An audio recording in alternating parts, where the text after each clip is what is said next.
Super duper English.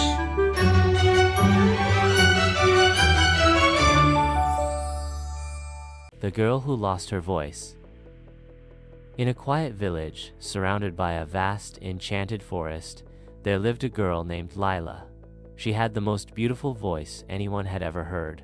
Every morning, she would run into the forest, stand beneath the tall trees, and sing. The birds chirped along, the rabbits danced, and even the shy deer peeked from behind the bushes to listen. But Lila did more than just sing. She taught the animals different melodies and sounds, and they loved her for it. One evening, as the golden sun melted into the horizon, a dark shadow slithered through the trees. Hiding in the darkness was an old wicked witch named Morvina. She had lived in the forest for centuries, but she despised happiness and could not bear the sound of Lila's voice. That voice, so sweet, so pure, Morvina muttered. It must be silenced. That night, as Lila slept peacefully in her bed, Morvina whispered an ancient spell into the wind.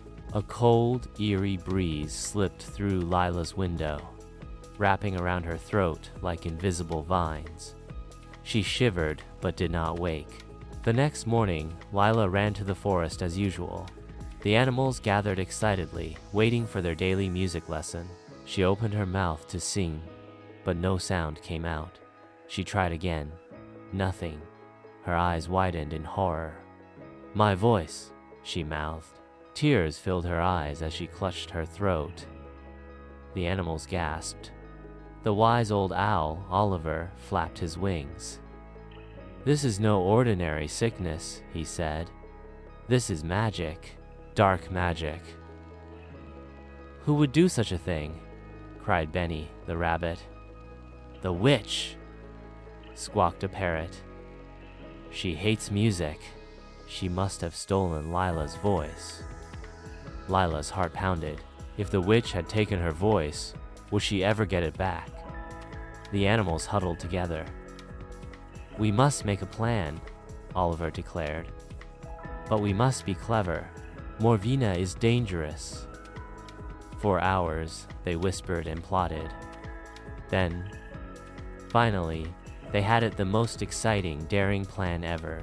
That night, as the forest lay in deep silence, the animals put their plan into action. The fireflies flew to the witch's hut, blinking their lights in a dizzying pattern. Morvina stepped outside, frowning. "What is this nonsense?" she growled. Just then, Benny and his team of squirrels scurried through the open door and snatched a small, glowing bottle sitting on a wooden shelf. It shimmered and pulsed Lila's stolen voice trapped inside. But just as they turned to escape, the door slammed shut. "Thieves!" Morvina shrieked. With a flick of her finger, a gust of wind sent the animals tumbling. "You dare steal from me?" Outside, Oliver hooted loudly, signal. A dozen birds swooped down, pecking at the witch's hair, flapping their wings in her face. She screeched, trying to swat them away. Meanwhile, Benny and the squirrels scrambled toward a tiny hole in the wall. The glowing bottle was too big to fit through. Thinking fast, Benny kicked the bottle toward the door. Outside, the mighty deer, Rowan, reared up on his hind legs and slammed the door with his hooves. Crash!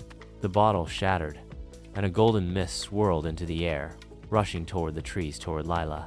Back at the clearing, Lila felt a warm breeze swirl around her. It wrapped around her throat like a soft ribbon. She took a deep breath, then gasped. Her voice was back. Joy filled her heart as she sang the most beautiful song she had ever sung. The trees shivered, the stars twinkled, and even the wind seemed to dance. Far away, Morvina howled in anger. "Cursed creatures, you will regret this." But her magic had been broken, and her powers weakened. From that night on, Lila continued to sing in the forest, and the animals sang with her, their voices stronger and prouder than ever. And as for the witch, she never dared to steal another voice again. The end.